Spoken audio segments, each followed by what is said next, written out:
What's up everybody and welcome to the channel. Today we're going to compare the 2025 Subaru WRX TS to the FL5 Honda Civic Type-R. Now both of these cars brand new go for around $46,000.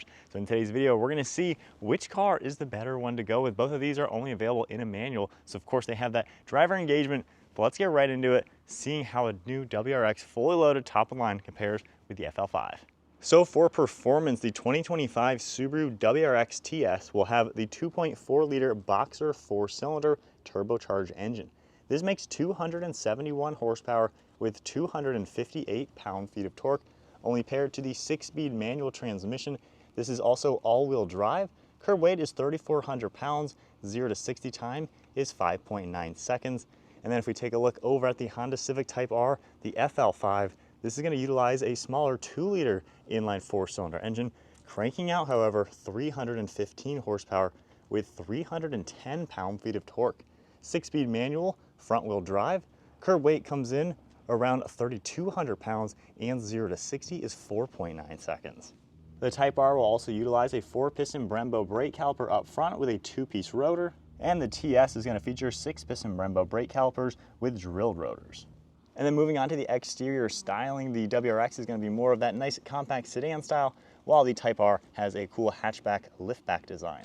For the WRX, you got a nice set of LED headlights with sharp angles all throughout the front end. You have a lot of this plastic material down below with LED fog lights, openings down below, and then a nice gloss black upper grille. You got your WRX logo, a hood scoop up above to provide cool air to the intercooler. Pretty nice design overall. Not the biggest fan of the plastic, however. And then on the Type-R, nice design on the headlights, all gloss black trim throughout the front. Massive opening down below for that intercooler. Got the red logos as well, more gloss black, and a heat extraction vent up on the hood. Honestly, I think both cars do look pretty good. I think the Type-R is a bit nicer looking since it doesn't have all of the plastic material. For the side, you got some 19-inch wheels, and then more of that plastic material for the fender flares, making its way into the side skirt. And then for the sedan, you got a nice profile overall with some sharp body lines, clean lines as we make our way to the rear. And then once again, a massive plastic rear bumper with a quad exhaust system. And then you can see your TS logo, nice design on the taillights, small lip spoiler as well with all your badging. And then on the Type-R, you have a nice rear vent on that front fender, wider front fenders as well, and a more sloping rear end design with a huge wing and back, aggressive side skirt, 19-inch wheels. And then once again, nice sharp body lines throughout it with a set of taillights that have a cool connecting bar, and then a triple exhaust tip right in the center with a massive rear diffuser. And then looking at the rears all together, they both look very good for their respective brands and do have some nice lines overall. Moving on to the interior, the FL5 Honda Civic Type-R has some soft touch plastics up above, ambient lighting, and then this nice micro suede throughout the door panel, of course all of your controls. This gets micro suede for the front seats. They're really nice large bucket seat, all manual controls, ultra comfortable, and they have massive bolsters to be a true performance focused seat. You're going to see the nice black leather steering wheel with contrast red stitching and a nice design overall. For the 2025 WRX TS, this has a really nice design throughout with the blue leather material, micro suede, and soft touch plastics. You're going to see more of the micro suede and leather material across the dashboard and all the blue accents throughout the seats. Got stitching up above with the name. These are Recaro seats with more of the leather and two-tone material as well as the colors. Definitely a super premium and sporty looking interior as well, with power controls on that driver's seat. For the gauge cluster on the Civic Type-R, you got some LED shift lights up above, LCD screen. It is configurable if you toggle up. Sport mode gives you that display, and then you have a really cool look with the massive tack as well for individual, and then the R mode.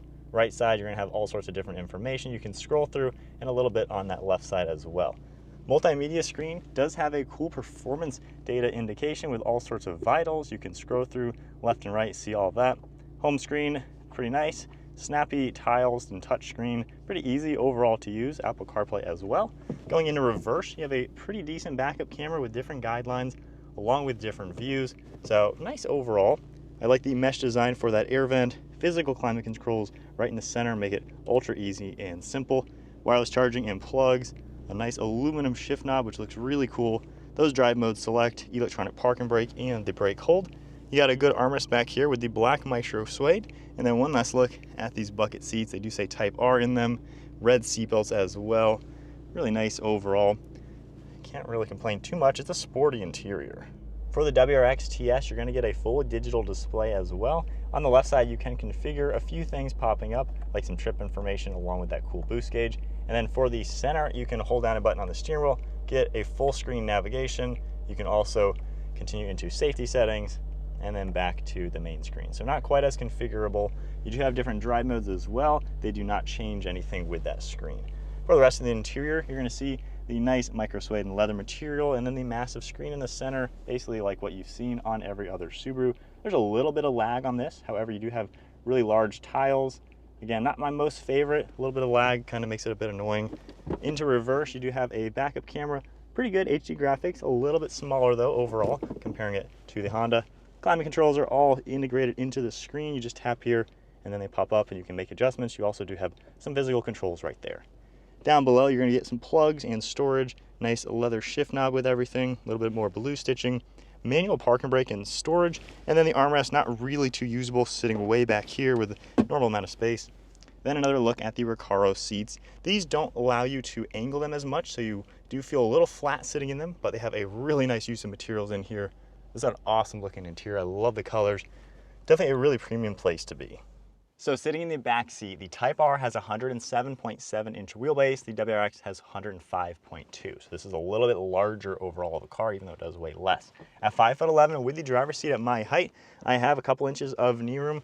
The seat itself is actually really comfortable, good headroom, good armrest on the left side. There is no armrest in the center, and then you only get these cup holders sitting on the floor with no plugs, no air vents, or any true amenities. But this is a pretty spacious interior. And then on to the WRX TS. While being a shorter wheelbase, it's actually pretty nice back here again at my height, with the driver's seat at my height too. I have plenty of knee room and legroom, good headroom as well, great armrest on the left side. This can seat 3 people versus 2 people. Also, the interior back here is exactly like the front seats, while the Civic is pretty basic with basic cloth. You do have armrests and cup holders in the center. You can also lift this up for that third seat, and then there are going to be 2 different plugs back here with storage behind each of these front seats. So significantly better back seat in the WRX by far. For the cargo space, the Civic Type-R is more of a lift back. You're also going to get about 24 cubic feet of cargo space for the trunk portion. Ultra roomy, huge depth to it as well. WRX, this is closer to 12.5 cubic feet of cargo space for the trunk, so obviously about half as large. As far as getting the back seats down, you can easily do the Type-Rs by just reaching right here, and very simply we can fold everything down to maximize the space. You can fit bicycles, snowboards, pretty much anything in here. This is an ultra practical car. For the WRX being a sedan, going in here, you're going to see these little push tabs. You can just pop them upwards and they're going to fold down. Most of the time you're going to have to get these seats out of the way though, and they'll fold down flat to give you better cargo space. So setting off now in the Honda Civic Type-R, some of the first things you're going to notice, so I'm in comfort mode right now. The suspension does soften up and it's a pretty good ride. It absorbs bumps very well. Certainly not a refined, luxurious ride, but I really don't have a problem with it. These seats are amazing. I say it every time I film a video of this car. They cradle you so well. They are very padded, very comfortable. The bolsters are huge. You are so stuck in the car. The steering is perfectly weighted. It's got some good power too, even though it is front wheel drive. You know, not the car I would really want to put more power in, maybe a basic standard tune or something is about all the power I think this car would want. But when you take the turns, it starts to really come alive. With that said, normal driving in the R mode is a little too stiff. You feel every little bump. It is a very go-kart track-like kind of car. So it's really raw feeling. That's why I like my individual mode to soften up the suspension and steering. The manual transmission, Honda has done a great job. This almost feels like the S2000's stick shift. It's borderline as good as a modern Porsche. I think this is a really good stick shift. I've been loving going through the gears. The clutch pedal, perfect amount of weight and response. The shifter is great, really good. I like this shift knob too. It just fits nicely in your hand. It's just fun. This car craves fun.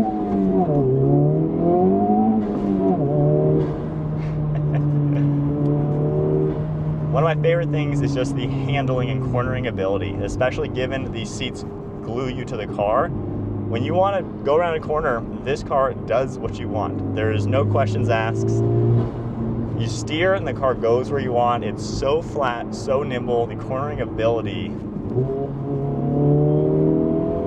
is great. The brakes, they rip your face off. There's really good power. A little bit of lag down low, so you kind of need to stay in the higher revs. But man, it's fun. It is fun, fun, fun. I have been blown away owning this car with the fun factor. So moving on to the WRX TS, there are some noticeable differences immediately getting into this car. So the seat itself is a lot stiffer. Now, like I said with the Type-R, I could get really nice and cradled. This one feels really flat, so the front portion of my legs don't really feel as supportive. I feel much more like I'm sitting on something flat. These bolsters are great. They are massive. They are gonna glue you into this car really nicely. I just wish I could sink the back lower to be more in the car. I feel very kind of up high into it.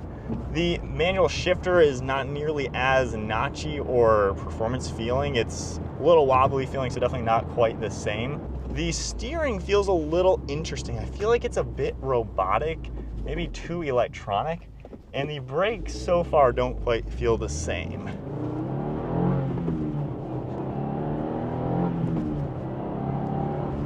I like the smooth power delivery, however, it definitely doesn't have the top end like the Type-R, which is very interesting. You know, this is the top of the level WRX, and yet everything in the competition has over 300 horsepower. This is down like 40 horsepower, especially from the Type-R. And it makes a difference. It's zippy, it's peppy, but it is not fast. It doesn't really throw you back in your seat at all. I wish I had more of that Boxster sound though. Now the Type-R stock sounds like nothing. It's all fake engine sound, so don't get me wrong with that. No rev matching either.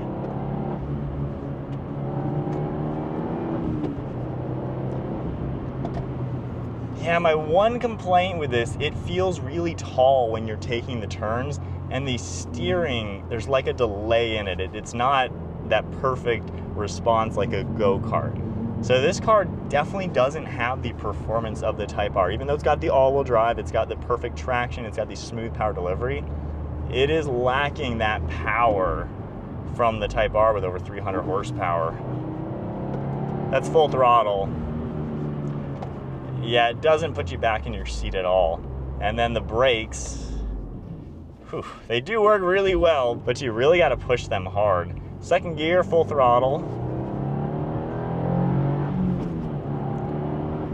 Yeah, it just misses that top end. It's plenty torquey around town, slow speed driving, but missing the top end with that, and I'm missing that quicker response from the brakes to just be on when you are tapping the brakes. You really got to push them really, really hard for them to start doing something.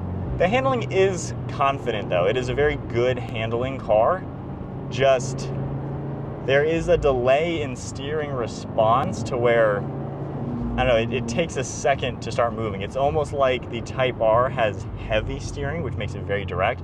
This almost has resistance to the steering that you almost fight it. It's not nearly the same. So big difference in steering, handling, and performance. All right, so after driving the Subaru WRX TS side by side with the Honda Civic Type-R FL5, it leaves me craving a lot more out of the WRX TS. I feel like at this price point, mid $40,000 range, it is competing with the Civic Type-R, the GR Corolla, the Volkswagen Golf R, which all have over 300 horsepower. This car is down by 44 horsepower comparing it to the Type-R. And when you're in the turns, playing with the car, driving it like a sports car, it does feel a little bit slow in comparison. On top of that, the agility and handling just aren't there. It's not as nimble. It is not a blast to rip through the turns like the Type-Rs. It is a fine car. The interior is really nice. It is a refined ride, but it begs the question, if you want the all-wheel drive manual refinements of this, for the exact same price, you can get a leftover 2024 Volkswagen Golf R, all-wheel drive manual, the power of a Type-R, the agility of a Type-R, but with all-wheel drive and the refinements. So for those of you looking to buy the mid $40,000 WRXs, why are you choosing this car over the Golf R, the GR Corolla, and the Civic Type-R? Because I don't know, I can't quite see the point. And I feel like if you're not that interested in the plus 300 horsepower design, along with the extra agility that the other three cars offer, why go for the top line WRX when you can get a limited or a premium for under 40 grand, nearly save yourself $10,000 and get 95% of the same car? So I am struggling with the TS. Honestly, this should have been an STI. This should have had 315 horsepower and extra agility to make it an absolute blast to rip on through the turns and in the straights. The Civic Type-R is exciting and fun to drive. The drawbacks are the back seats have zero amenities, basic fabric back there, and being front wheel drive, yeah, you're not really gonna add much power to this without just getting torque steer. This WRX is a very confident, great daily driver. It is zippy around town with that bottom end, and the response from the engine certainly lacks that top end though. But the back seats are comfortable, they have amenities. This is a nice car to use for the day-to-day. And if you're going to be tracking it, hitting the mountains with it though, I feel like the alternatives offer a lot more fun factor at the exact same price point. So I don't know, I'm struggling with the TS. I think this is a missed opportunity. Subaru should have made this an STI with the increased performance and handling to match all of the rivals. But there's my comparison with the Civic Type-R against the WRX TS. I'm sorry to the Subaru WRX fans. I know you love these cars. They have such a fan base, such a huge following, but I think the competition is just giving you a more exciting vehicle at the same price. With that said, comment below, what are your thoughts? And I will see you guys in the next video.